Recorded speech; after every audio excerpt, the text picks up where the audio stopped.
Morris carefully sprinkled just the right amount of tobacco onto the cigarette paper, pushed it gently into the semicircular groove, lightly ran a sponge soaked in paper glue across one end, and pulled the metal lever.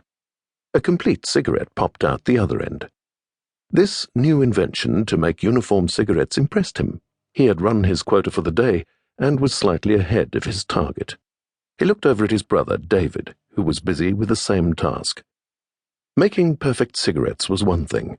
Doing this for 14 hours a day with a 15-minute lunch break, however, was grueling. David popped another cigarette and glanced up at Morris. Morris was staring at him. Nervously, David looked over at his supervisor and noticed he was dozing in his chair. He looked back at Morris, who had not stirred, but when their eyes locked, Morris shrugged and rolled his eyes. David returned the gesture with a smile.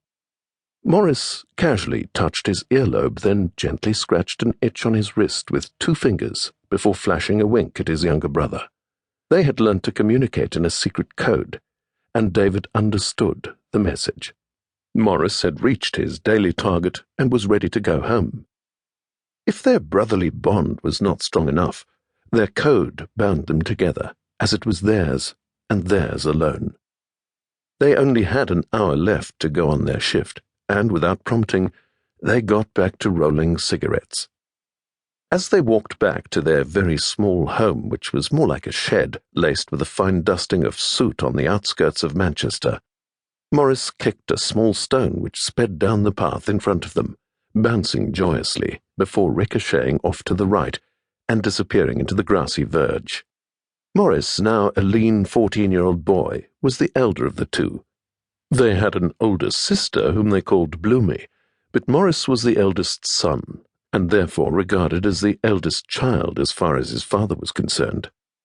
Then came David, and after him another daughter was born, who had been named May, but she was stillborn. Their father blamed the stress and trauma of their hurried and secret migration to England from Poland, and the icy and treacherous journey that took its toll on their pregnant mother 9 years ago. Reuben never really got over the sadness that the death of their infant child had brought upon him. He seemed to find solace in the local synagogue and spent many hours every day discussing the Tanakh with the rabbi.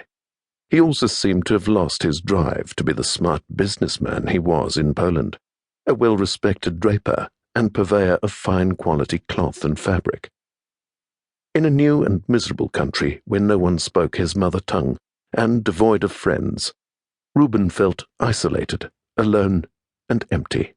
His family was everything to him, and the loss of his infant baby seemed to rob him of his soul. A year after May had been born dead, Louis had been born, followed shortly by Harry, a mischievous child. And then there had been no more children, until last year when Sarah had entered the lives of the family. She was a cute baby who smiled a lot, and everyone loved her, including Morris, who seemed to especially enjoy the innocent happiness infants and young children displayed in a world of grey misery.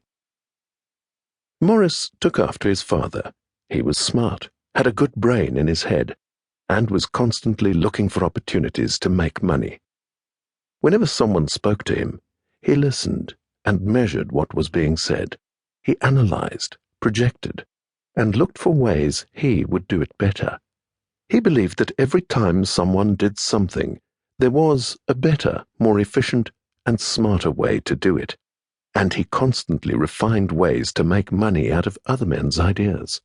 Even at the age of 14, he had already managed to save a small packet of coins. Working as a team with his older brother, David was not far behind. "David, do you know how we make those cigarettes with that new machine?" Morris asked suddenly. "Yes, why?" "Well, we do everything from put paper on the slot, then the tobacco on the paper, then rub some glue on the paper, then pull that lever." "So?" questioned David, knowing that this was leading somewhere. These conversations with Morris always led somewhere. "Well, if one person put the paper in the slot, and another dropped an exact amount of already weighed tobacco in the paper, and then a third person smeared the glue and pulled the lever,